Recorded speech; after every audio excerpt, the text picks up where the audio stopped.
बिस्मिल्लाहिर्रहमानिर्रहीम। हमारा आज का टॉपिक है acid base disorders.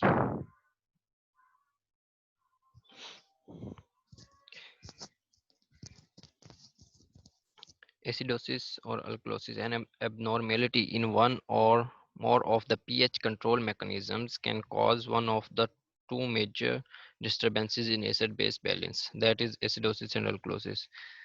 That means जो pH को कंट्रोल करने वाले मैकेनिज्म्स हैं, ठीक है, हमने उस दिन पढ़े थे केमिकल बफर हैं, ठीक है, उसके बाद सेल के अंदर कुछ काम कर रहे हैं, कुछ रिस्पिरेटरी सिस्टम के थ्रू काम कर रहे हैं, ठीक है, कुछ मैकेनिज्म किडनी के थ्रू काम कर रहे हैं। अगर उनमें से एक या एक में से ज़्यादा कोई पीएच कंट्रोल करने वाले मैकेनिज्म में कोई डिस्टरबेंस आ जाए, ठीक है, उसकी वजह से जो एसिड बेस इम्बैलेंस हो जाता है, एसिड बेस का जो बैलेंस बिगड़ जाता है, उसकी वजह से या तो एसिडोसिस हो सकती है या अल्कलोसिस हो सकती है।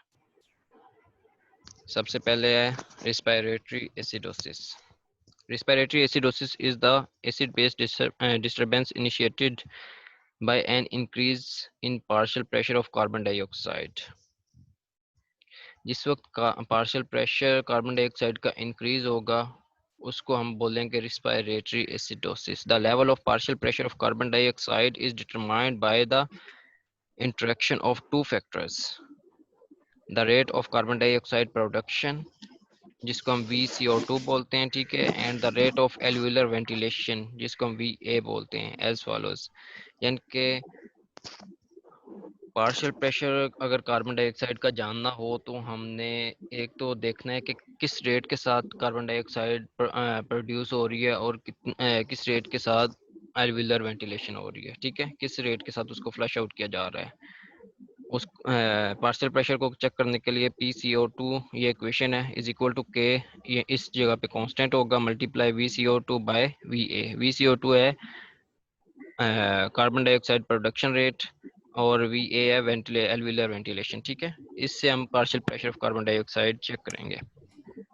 Causes an increase in arterial partial pressure of carbon dioxide can occur by one of three possible mechanisms. यानी कि arterial partial pressure of carbon dioxide can be increased because of these three mechanisms. यानी कि ये तीन possible mechanisms हैं, इनके through carbon dioxide का partial pressure increase हो सकता है। Presence of excess carbon dioxide in the inspired gas, जिस हवा में हम सांस ले रहे हैं उसके अंदर कार्बन डाइऑक्साइड का लेवल जो हो वो ज़्यादा हो, नॉर्मल से ज़्यादा हो, ठीक है। यानी कि ऑलरेडी जो हम जिस गैस को हम इंस्पायर कर रहे हैं, जिस एटमॉस्फेयर में हम सांस ले रहे हैं, उस एटमॉस्फेयर के अंदर कार्बन डाइऑक्साइड का जो पार्शियल प्रेशर है वो ज़्यादा है, ठीक है। डिक्रीज एल्वुलर वेंटिलेशन, यानी कि एल्वुलाई जो है वो गैसेस का अच्छे से उस यानी कि भी तबादला नहीं कर रहा है, वेंटिलेशन जो है वो कम हो गई है, ठीक है, गैसियस एक्सचेंज एल्वुलर लेवल पे कम हो गया, ठीक है, उसको बोलते हैं डिक्रीज एल्वुलर वेंटिलेशन। और थर्ड वन है increase production of carbon dioxide by the body. Carbon dioxide gas की बॉडी के अंदर प्रोडक्शन अगर इंक्रीज हो जाए तो, ठीक है।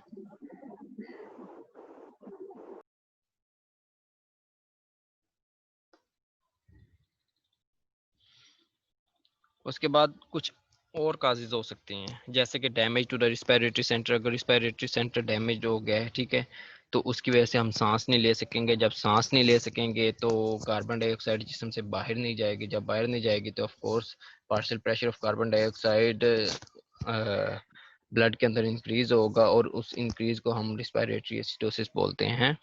उसके बाद ऑब्स्ट्रक्शन ऑफ एयरवेज, अगर एयरवेज की ऑब्स्ट्रक्शन हो जाए और लास्टली निमोनिया, ठीक है, ये वो काजेज हैं जिसकी वजह से रिस्पिरेटरी एसिडोसिस हो सकता है।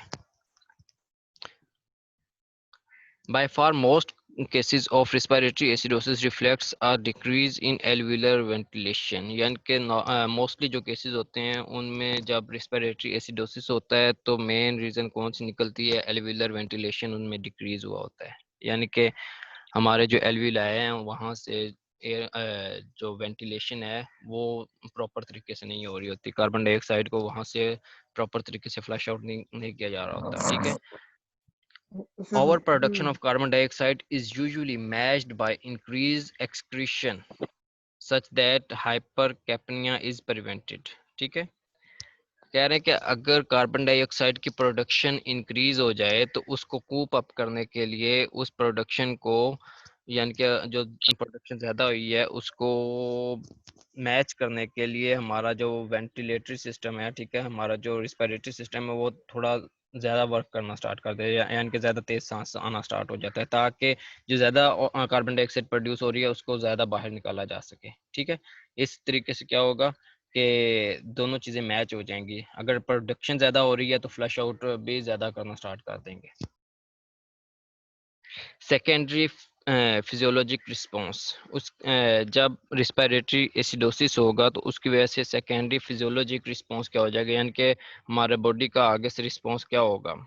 Respiratory acidosis acidifies body fluids, acidosis हो रहा है, एसिड इकट्ठा हो रहा है, तो उसकी वजह से जो हमारे बॉडी फ्लूइड्स हैं वो एसिडिफाई हो जाएंगे। ठीक है,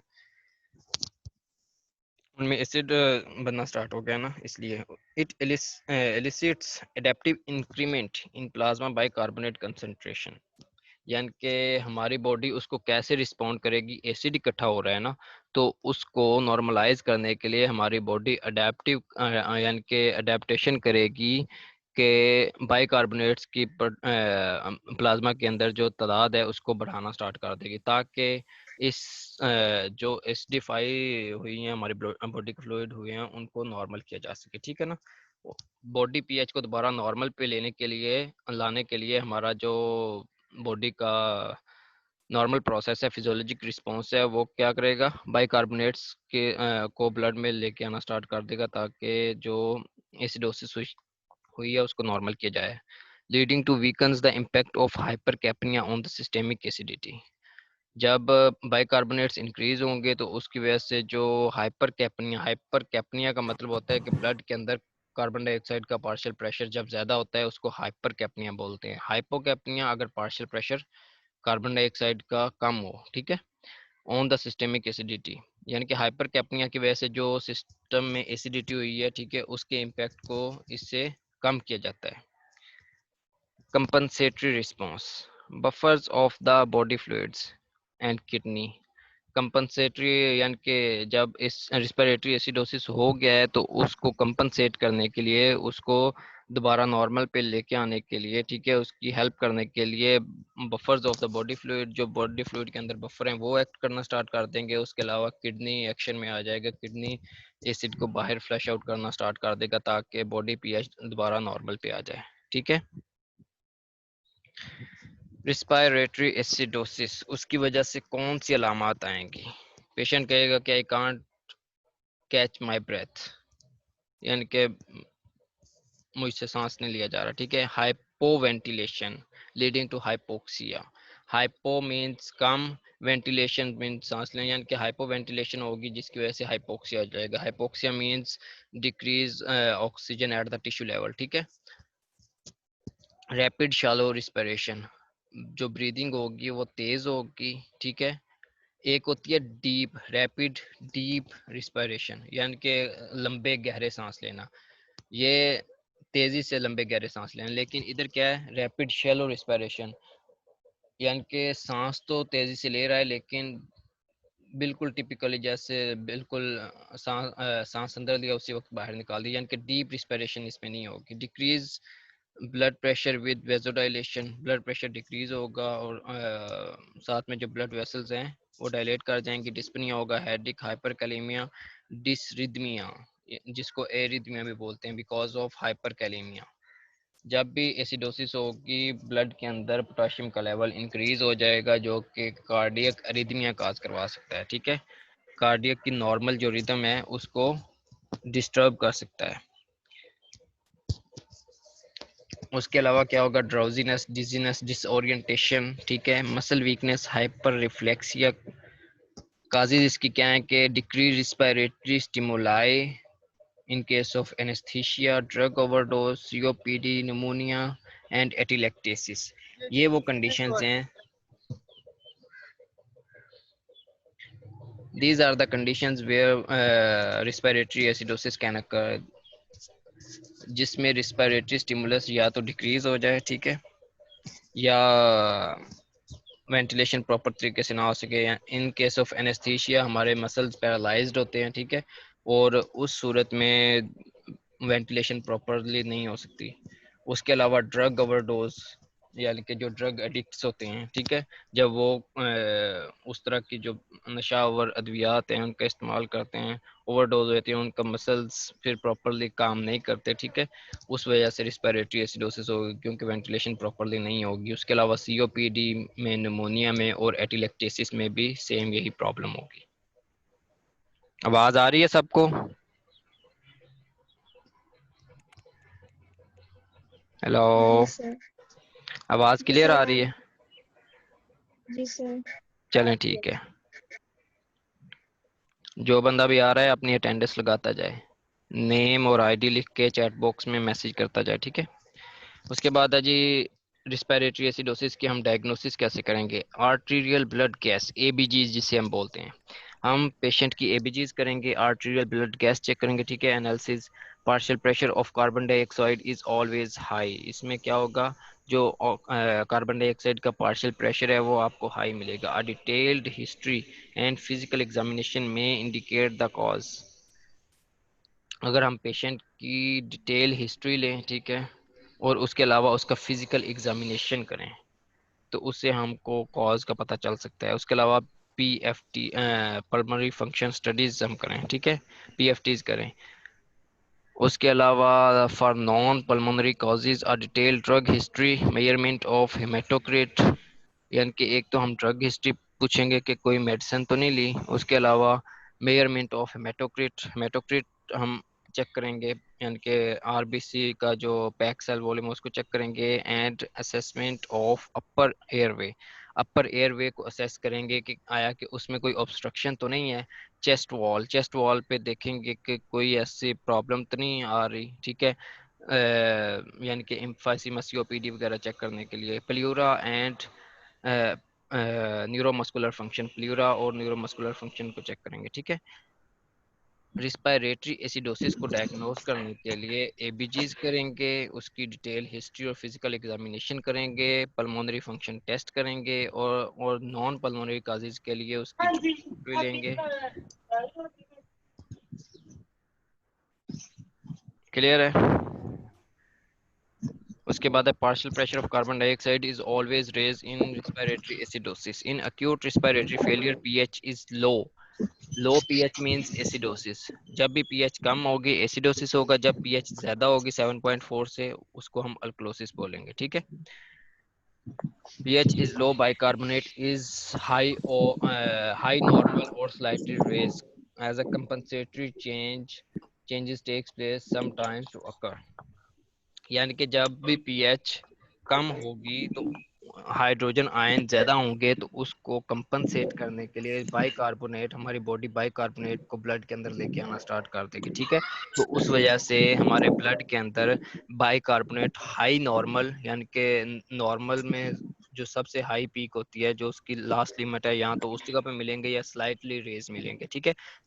वो किस लिए रेज मिलेंगे? ताकि जो रिस्पिरेटरी एसिडोसिस हुई है उसको उसके इफ़ेक्ट्स को नॉर्मलाइज किया जा सके, उसके इफ़ेक्ट्स को नलीफाई किया जा सके, ठीक है, उसके असरात को ज़ायल किया जा सके।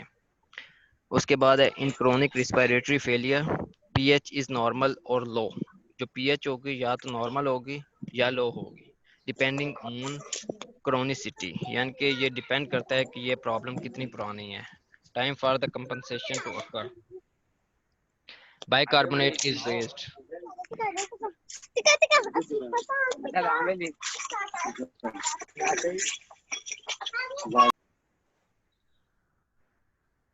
गौहर सईद, अगर तुमने दोबारा माइक अनम्यूट किया तो मैं तुम्हारी एब्सेंट लगा दूंगा। अगर तुम्हें बातें करनी है तो अपने पर्सनल में उधर जाके करो, माइक को म्यूट रहने दो, ठीक है ना।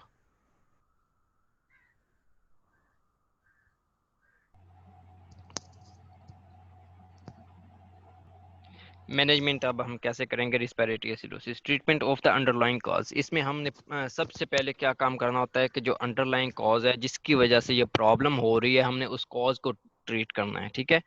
हमने सबसे पहले वो कॉज ढूंढनी है कि ये रिस्पायरेटरी एसिडोसिस किस वजह से हुआ है, उस वजह को हमने ट्रीट करना है। ठीक है, आया कि ये कोई लंग इशू की वजह से प्रॉब्लम हुआ है, वेंटिलेशन की वजह से कोई प्रॉब्लम हुआ है, कोई एनेस्थीसिया की वजह से हो रहा है, किसी ड्रग ओवरडोज की वजह से हो रहा है, कोई भी प्रॉब्लम है, हमने सबसे पहले उस प्रॉब्लम को सॉल्व करना है। ठीक है, उसके बाद हमने क्या करना है, ऑक्सीजन थेरेपी देनी है। उसके अलावा हमने क्या करना है, वेंटिलेशन सपोर्ट देनी है। ठीक है, वेंटिलेशन सपोर्ट जो होती है वो देनी है, यानी कि आर्टिफिशियल जो सांस देते हैं ना, उसके थ्रू, ताकि उससे क्या हो, या कि ऑक्सीजन लगानी है ताकि उससे क्या हो, वेंटिलेशन प्रॉपरली हो और कार्बन डाइऑक्साइड को बाहर फ्लश आउट किया जा सके।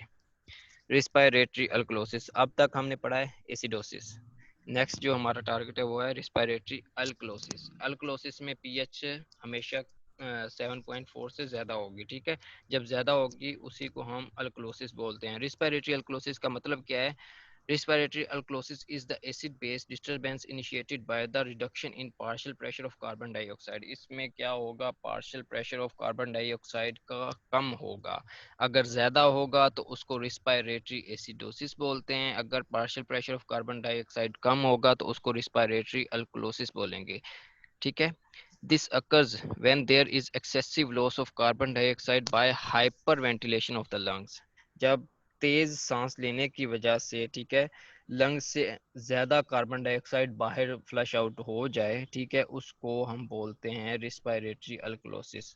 ठीक है, ज्यादा देर के लिए जब हाइपर वेंटिलेट करेगा कोई बंदा, ठीक है, उसकी वजह से क्या होगा, कार्बन डाइऑक्साइड बाहर फ्लश आउट हो जाएगी। जब बाहर फ्लश आउट हो जाएगी तो उसकी वजह से प्रॉब्लम जो होगी उसको रिस्पायरेटरी अल्कलोसिस बोलते हैं, क्योंकि partial pressure of carbon dioxide decrease हो जाएगा। ठीक है, hypocapnia develops। hypo means come, capnia means partial pressure of carbon dioxide in the blood। ठीक है, develops when a sufficiently strong ventilatory stimulus causes carbon dioxide output in lungs to exceeds its metabolic production by the tissues। यानी कि जो metabolic production normally tissue से हो रही है उससे ज़्यादा हम उसको बाहर निकाल रहे हैं with the help of strong ventilatory stimulus। ठीक है, किसी वजह से हमारा जो सांस है वो ज़्यादा तेज़ी से चल रहा है। ठीक है, और जितने हमारे टिश्यूज़ कार्बन डाइऑक्साइड को ड्यूरिंग मेटाबॉलिज्म प्रोड्यूस कर रहे हैं उस रेशियो से ज़्यादा हम उसको बाहर फ्लश आउट कर रहे हैं। ठीक है, उसकी वजह से पार्शियल प्रेशर हमारे ब्लड के अंदर जो कार्बन डाइऑक्साइड का होगा वो डिक्रीज हो जाएगा। जब पार्शियल प्रेशर डिक्रीज होगा तो उसको हम रिस्पिरेटरी अल्कलोसिस बोलते हैं। As a result partial pressure of carbon dioxide and hydrogen ion, जिसको हम प्रोटॉन बोलते हैं, कंसंट्रेशन फॉल्स। ठीक है, and so there is a decrease bicarbonate level. इसकी वजह से ये वाली प्रॉब्लम होगी। ठीक है, रिस्पिरेटरी पैथोफिजियोलॉजी कैसे होगा? By far most cases of respiratory alkalosis reflect an increase in alveolar ventilation. इसमें प्रॉब्लम क्या होती है कि एल्वियुलर वेंटिलेशन इंक्रीज हो जाती है। Primary decrease in carbon dioxide production are generally attended by parallel decrease in alveolar ventilation. अगर किसी वजह से कार्बन डाइऑक्साइड की प्रोडक्शन जो कि मेटाबॉलिज्म की वजह से टिश्यू लेवल मेटाबॉलिज्म जो हो रही होती है ना, जो हम खाना वगैरह खाते हैं उसकी मेटाबॉलिज्म होती है, ठीक है, एट टिश्यू लेवल, उसकी वजह से कार्बन डाइऑक्साइड प्रोड्यूस हो रही है। अगर किसी वजह से वो कार्बन डाइऑक्साइड की प्रोडक्शन डिक्रीज हो जाए तो उसको, यानी कि इक्वलाइज करने के लिए, उसको कूप अप करने के लिए जो हमारा वेंटिलेटरी सिस्टम है वो वेंटिलेशन को भी उतना ही स्लो कर देता है जितनी कार्बन डाइऑक्साइड कम प्रोड्यूस हो रही है, ताकि कार्बन डाइऑक्साइड ज़्यादा बाहर फ्लश आउट ना हो। ठीक है, डिक्रीज इन वेंटिलेशन दस preventing expression of respiratory alkalosis. इससे क्या होगा, रिस्पिरेटरी अल्कलोसिस को प्रिवेंट किया जा सकता है। However in the presence of constant alveolar ventilation, यानी कि जिस वक्त कांस्टेंट एल्वियुलर वेंटिलेशन हो रही हो, फॉर एग्जांपल मैकेनिकल वेंटिलेशन, जो कि हॉस्पिटल के अंदर वेंटिलेटर सपोर्ट जब हम देते हैं, वेंटिलेटर के ऊपर होता है ना पेशेंट, उस वक्त जब हमने वेंटिलेटरी सपोर्ट दी होती है, डिक्रीज कार्बन डाइऑक्साइड प्रोडक्शन, अगर साथ में कार्बन डाइऑक्साइड की प्रोडक्शन कम हो गई है, ठीक है, कैन कॉज रिस्पिरेटरी अल्कलोसिस। यानी कि पेशेंट वेंटिलेटर पे है लेकिन on the tissue level carbon dioxide की जो प्रोडक्शन है वो कम हो गई है। वेंटिलेटर ने तो अपना काम करते रहना है, उसने कंटिन्यूसली जो एक मिकदार उस पर सेट कर दी गई है उतनी उसने कार्बन डाइऑक्साइड बाहर फ्लश आउट करते रहना है, लेकिन एट टिश्यू लेवल प्रोडक्शन कम हो गई है। जब प्रोडक्शन कम हो गई है लेकिन फ्लश आउट कंटिन्यूसली हो रहा है, तो जिस्म के अंदर partial pressure of carbon dioxide कम हो जाएगा। ठीक है, पार्शियल प्रेशर जब कम हो जाएगा तो वो किस चीज़ की कॉज बनेगा? रिस्पिरेटरी अल्कलोसिस की। सेकेंडरी फिजियोलॉजिक रिस्पॉन्स, इसकी जब रिस्पिरेटरी अल्कलोसिस होगा तो उसकी वजह से फिजियोलॉजिक रिस्पॉन्स क्या होगा? रिस्पिरेटरी अल्कलोसिस अल्कलाइजेस बॉडी फ्लूइड्स, इसकी वजह से क्या होगा? बॉडी फ्लूइड की जो पीएच है वो कम हो जाएगी। ठीक है। Adaptive decrease in plasma bicarbonate, यानी कि अल्कलोसिस हुआ है ना, तो उसकी वजह से क्या होगा कि एसिड कम हो रहा है, तो उसको कूप अप करने के लिए, उसको दोबारा नॉर्मलाइज करने के लिए जो बॉडी है वो प्लाज्मा के अंदर बाइकार्बोनेट्स को कम करना स्टार्ट कर देगी, ताकि जब बाइकार्बोनेट कम होंगे तो ऑटोमेटिकली जो रेशो है एसिड और बाइकार्बोनेट के दरमियान वो कुछ इम्प्रूव होना स्टार्ट हो जाएगी। ये क्या है? कंपनसेटरी रिस्पॉन्स है हमारी बॉडी का towards respiratory alkalosis. Adaptive decrease in plasma bicarbonate concentration that weakens the impact of hypocapnia on the systemic acidity। ठीक है। Respiratory alkalosis, इसकी वजह से कौन सी अलामत आएंगी? Seizures, deep rapid breathing, hyperventilation, tachycardia, decrease और normal blood pressure, hypokalemia, numbness and tingling or of extremities, lethargy, confusion, light headedness, nausea, vomiting. Causes इसकी कौन सी होंगी? Hyperventilation. ठीक है। हाइपर वेंटिलेशन मोस्टली किन प्रॉब्लम्स में होता है? जब बंदा एंग्शियस पर्सन में होगा। ठीक है। उसके अलावा फिजिकल एक्सरसाइज में होगा। उसके बाद अगर किसी बंदे को खौफ हो, कोई डरा हुआ बंदा हो ना, उसमें सांस जो है वो तेज हो जाता है नॉर्मली।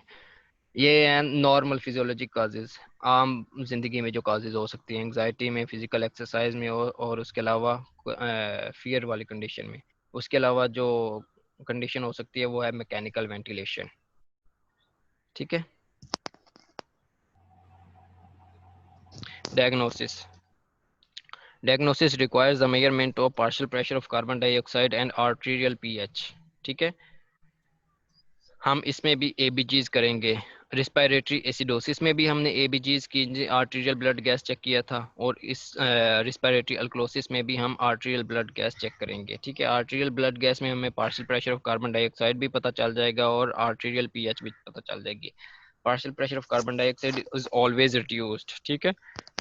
रिस्पिरेटरी अल्कलोसिस में क्या होगा? Always partial pressure of carbon dioxide will be reduced. ठीक है। बाइकार्बोनेट इज लो और नॉर्मल, लो, नॉर्मल और लो। ठीक है। इसमें बाइकार्बोनेट आपको कम मिलेंगे। पीएच इज रेज्ड और नॉर्मल, पीएच नॉर्मल मिलेगी या रेज्ड मिलेगी। ठीक है। Plasma potassium is often reduced. Acidosis में प्लाज्मा पोटाशियम इंक्रीज होता है, लेकिन अल्कलोसिस में प्लाज्मा पोटाशियम, प्लाज्मा के अंदर जो पोटाशियम का लेवल है वो कम मिलेगा। ठीक है। And the chloride is increased. Treatment, treat the underlying cause, जो भी वजह होगी। ठीक है। हमने देखे ना, ये वाली हमने कॉजेज पढ़ी हैं कि हाइपर वेंटिलेशन एंजाइटी की वजह से हो सकता है, फिजिकल एक्सरसाइज की वजह से हो सकता है, फियर की वजह से हो सकता है, मैकेनिकल वेंटिलेशन की वजह से हो सकता है।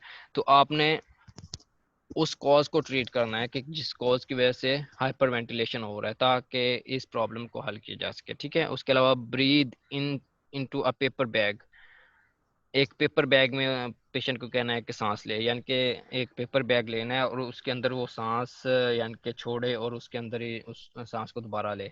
इससे क्या होगा कि कार्बन डाइऑक्साइड को बाहर निकाल रहा है, उसको दोबारा दोबारा अंदर लेके जा रहा है। इससे क्या होगा कि partial pressure of carbon dioxide improve होगा। IV chloride containing solutions. ठीक है। उसके अलावा इंट्रावीनस क्लोराइड कंटेनिंग सॉल्यूशंस देंगे। Chloride ions replace the bicarbonate ions. ठीक है। जो बाइकार्बोनेट आयन की कमी हुई है उसको क्लोराइड आयंस रिप्लेस करेंगे। ये देखें, पेपर बैग के अंदर सांस लेना है, यानी कि सांस छोड़ना भी इधर है और लेना भी इधर से है, ताकि कार्बन डाइऑक्साइड को बंदा बाहर निकाल रहा है और उसे ही दोबारा वापस लेके जा रहा है। इससे क्या होगा? रिस्पिरेटरी अल्कलोसिस इंप्रूव होगी। आवाज़ आ रही है मेरी सबको? हेलो, जी जी सर, आ रही। समझ भी आ रही है या कोई नहीं? आ रही है समझ में। चलें ठीक है।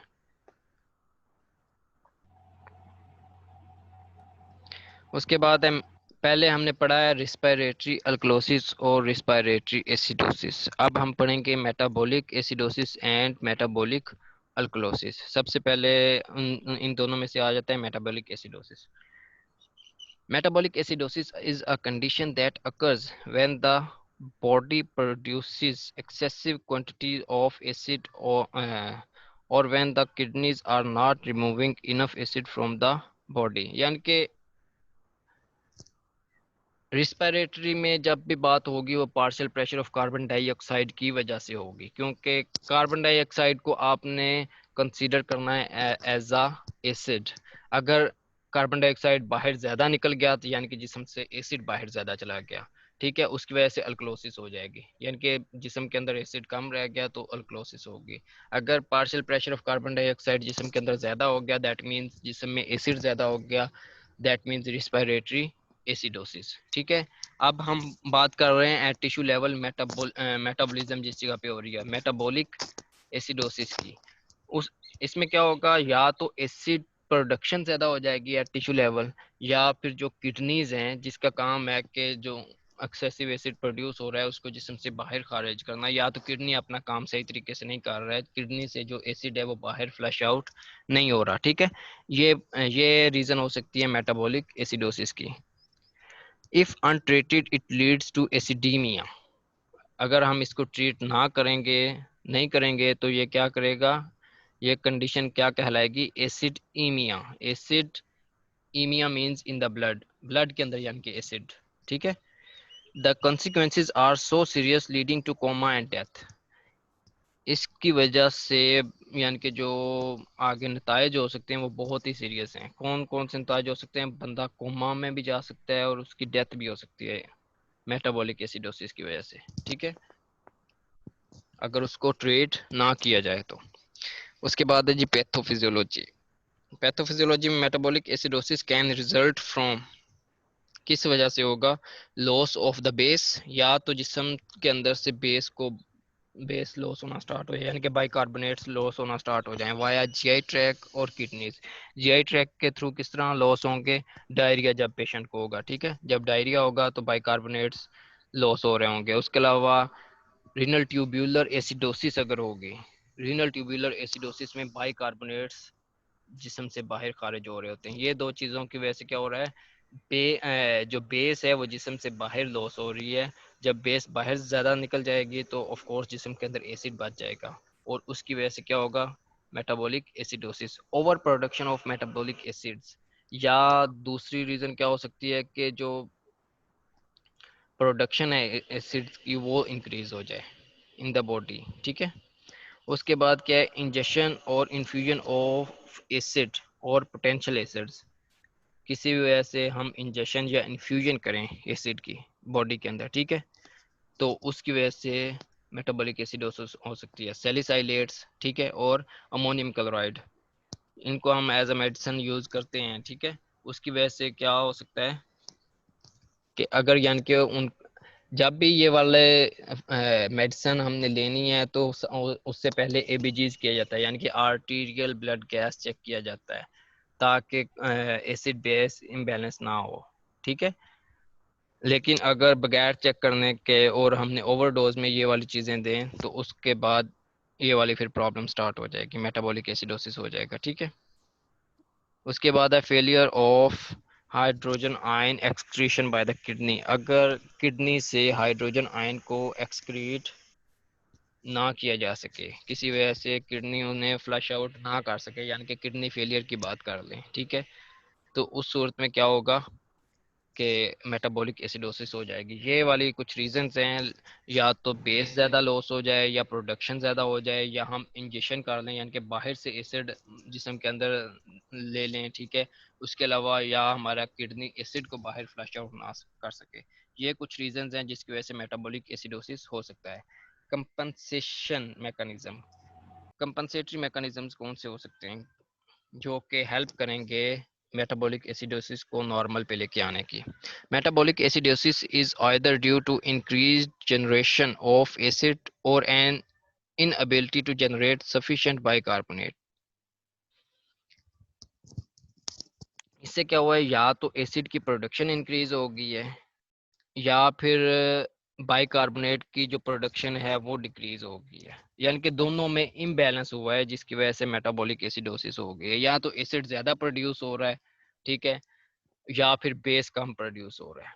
The body regulates the acidity of the blood bye 4 buffering mechanisms. जो बॉडी है ब्लड की एसिडिटी को 4 मैकेनिज्म से नॉर्मल पे लेके आ रही है, ठीक है ना।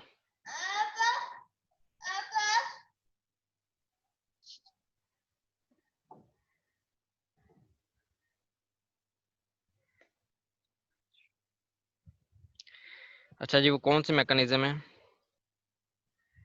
Bicarbonate buffering system, intracellular buffers, जिसमें buffering by the absorption of hydrogen atoms by the various molecules including proteins, phosphates and carbonate in the bonds.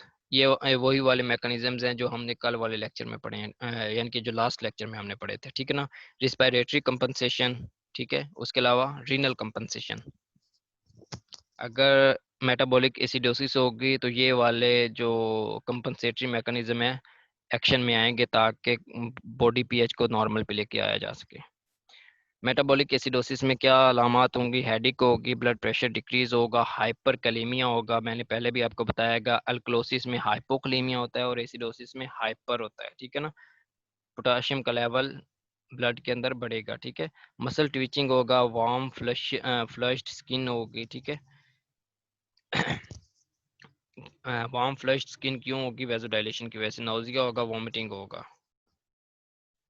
उसके बाद मसल टोन डिक्रीज होगी, रिफ्लेक्सेस डिक्रीज होंगे, कंफ्यूजन होगी, ड्राउजीनेस होगी, कुशमुल breathing होगी, ठीक है। यानी कि सांस में भी एसिड निकलेगा, कार्बन डाइऑक्साइड का ज़्यादा। नेल पॉलिश की जिस तरह की स्मेल होती है ना, इस तरह की स्मेल सांस में से इस तरह की स्मेल आएगी, उसको हम कुशमुल रिस्पिरेशन बोलते हैं। Causes increase hydrogen ion production, ठीक है। उसकी वजह से डीके, डायबिटिक कीटो एसिडोसिस, यानी कि डायबिटीज वाले जो पेशेंट होते हैं उनमें कीटो एसिडोसिस हो सकती है। हाइपर मेटाबॉलिज्म की वजह से हो सकता है, डिक्रीज हाइड्रोजन आयन एलिमिनेशन की वजह से हो सकता है, या डिक्रीज बाइकार्बोनेट प्रोडक्शन की वजह से हो सकता है। यानी कि या तो हाइड्रोजन आयन की एलिमिनेशन नहीं हो रही, जिस्म से बाहर नहीं उनको निकाला जा रहा, या बाइकार्बोनेट जो है उनकी प्रोडक्शन कम हो गई है। इंक्रीज बाइकार्बोनेट एलिमिनेशन, या उनकी एलिमिनेशन ज़्यादा हो गई है।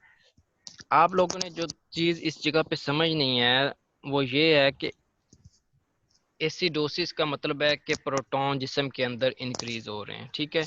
तो उसकी कोई एक दो चीजें हैं जो आप लोगों ने बड़े अच्छे तरीके से माइंड में रखनी है, ठीक है। इधर आप लोगों को इतनी ज्यादा चीजें मैंने बताई हैं, तो मेन चीज जो समझने वाली है वो इस तरह है कि या तो एसिड की प्रोडक्शन इंक्रीज हो गई है, यानी कि एसिड जो है वो ज्यादा मिकदार में प्रोड्यूस हो रहा है, या जिस जगह से एसिड को बाहर निकाला जाना चाहिए यानी कि किडनीज के थ्रू, वहां से उसको बाहर नहीं निकाला जा सकता, ठीक है। किसी वजह से रीनल फेलियर हो गया, इस तरह की कोई कंडीशंस हैं, ठीक है, उनको बाहर नहीं निकाला जा सकता, तो उसकी वजह से क्या होगा, जिस्म के अंदर एसिड रुकेगा।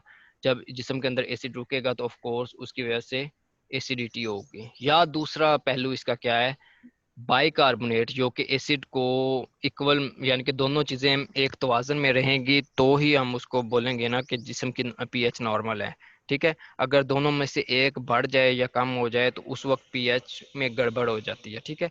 जब एसिड एक अपनी नॉर्मल मिकदार में प्रोड्यूस हो रहा है, ठीक है, लेकिन एसिड तो अपना जितना नॉर्मल प्रोड्यूस होना है उतना ही हो रहा है, लेकिन क्या हो रहा है कि जो बाइकार्बोनेट है उसकी प्रोडक्शन कम हो गई है। जब बाइकार्बोनेट की प्रोडक्शन कम होगी तो उसके तनासब के लिहाज से अगर देखेंगे तो एसिड बढ़ जाएगा, क्योंकि उसकी प्रोडक्शन कम हो रही है बाइकार्बोनेट की, तो एसिड ऑफ कोर्स बढ़ेगा। उस सूरत में भी क्या होगा, मेटाबॉलिक एसिडोसिस हो जाएगा। उसके अलावा क्या हो सकता है कि या जो बाइकार्बोनेट है उसको किडनी बाहर ज़्यादा निकालना स्टार्ट करते हैं, फिर भी क्या होगा कि फिर भी वो जो तनासब है वो एक सा नहीं रहेगा, ठीक है ना, वो एक जैसा नहीं रहेगा। फिर भी क्या होगा, एसिड जिस्म के अंदर ज़्यादा हो जाएगा तो उसको मेटाबॉलिक एसिडोसिस बोलते हैं। अल्कलोसिस में यही चीज़ आपने उलट कर लेनी है तो वो मेटाबॉलिक अल्कलोसिस बन जाएगा। बहरहाल मैं उसको भी आपके साथ डिटेल में डिस्कस करता हूँ, ठीक है। बात की समझ आई है या दोबारा ये वाला पॉइंट दोहरा दूँ? रिपीट कर। आपने मेटाबॉलिक एसिडोसिस है ना, तो आपने देखना है कि किस वजह से हो रही है। हमारे जिस्म के अंदर बाइकार्बोनेट्स भी प्रोड्यूस हो रहे हैं और एसिड भी प्रोड्यूस हो रहे हैं। तो आप देखें कि अगर एसिड नॉर्मल से ज़्यादा प्रोड्यूस होना स्टार्ट हो जाए, ठीक है, नॉर्मल से ज़्यादा प्रोड्यूस होना स्टार्ट हो जाए, तो इसका लेवल उसकी निस्बत ऑफ कोर्स ज़्यादा हो जाएगा। एसिड का लेवल बेस की निस्बत ऑफ कोर्स ज़्यादा हो जाएगा, तो इसको हम एसिडोसिस बोलेंगे। इसके अलावा अगर एसिड जिस्म से बाहर ही ना निकले, नॉर्मली जितना एसिड जिस्म किडनी के थ्रू जिस्म से बाहर। अपना माइक म्यूट रखा करें, जिसने बातें करनी हो ना अपना माइक म्यूट रखा करें। इसके अलावा अगर जिस्म से एसिड बाहर ही ना निकले, ठीक है ना, तो भी उसका जो तनासब होगा एसिड और बेस का वो बढ़ जाएगा, ठीक है ना। एसिड उसमें फिर बढ़ जाएगा क्योंकि एसिड जिस्म से बाहर ही खारिज नहीं हो रहा, तो उसको हम क्या बोलेंगे, मेटाबॉलिक एसिडोसिस। दो काजेज हैं, या तो इसकी प्रोडक्शन इंक्रीज हो जाए या उसको जिस्म से बाहर ही ना निकाला जा सके, उसकी वजह से क्या हो गया, मेटाबॉलिक एसिडोसिस हो गया है। और दूसरी साइड पे अगर देखें कि एसिड चलो अपनी नॉर्मल मिकदार में जितना प्रोड्यूस होना चाहिए उतना ही हो रहा है, लेकिन उसके मुकाबले में जो बेस की प्रोडक्शन है वो कम हो गई है, नॉर्मल से कम हो गई है। जब नॉर्मल से कम होगी तो फिर हम जब उसको इक्वल पे रख के देखेंगे तो एसिड ज़्यादा है और बेस कम है, क्योंकि बेस कम प्रोड्यूस हो रही है। फिर भी क्या होगा, एसिड ज़्यादा होने की वजह से एसिडोसिस हो गई, ठीक है। उसके अलावा नेक्स्ट चीज क्या है कि किडनी बेस को ज्यादा बाहर निकालना स्टार्ट कर देंगे। अगर किडनी बाहर निकालेंगे फिर भी बेस बाहर जा रही है, बेस जिस्म के अंदर कम हो रही है, तब भी उस कंडीशन को क्या बोलेंगे, रिस्पायरेटरी और मेटाबॉलिक एसिडोसिस। बात समझ में आई है? क्योंकि यही एक पॉइंट है, अगर ये पॉइंट आपको समझ आ गया तो आपको समझ आ जाएगी कि एसिडोसिस क्या है, अल्कलोसिस क्या है।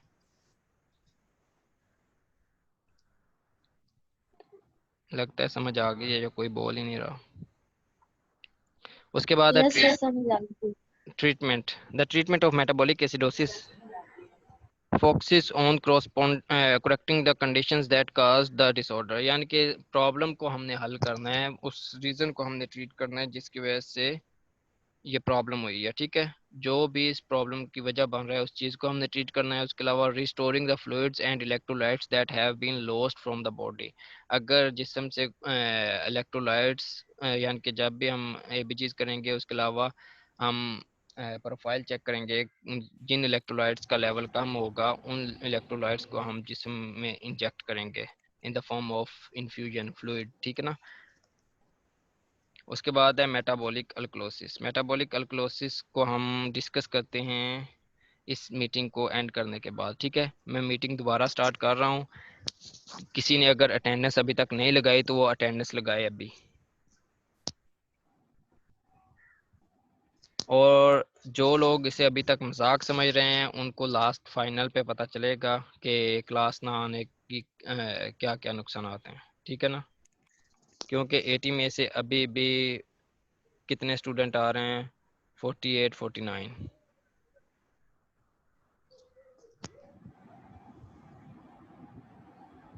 चलें जी, मैं दूसरी मीटिंग स्टार्ट कर रहा हूँ, ठीक है। तो सारे जल्दी से उसे ज्वाइन कर लें ताकि हम इसको ख़त्म करें।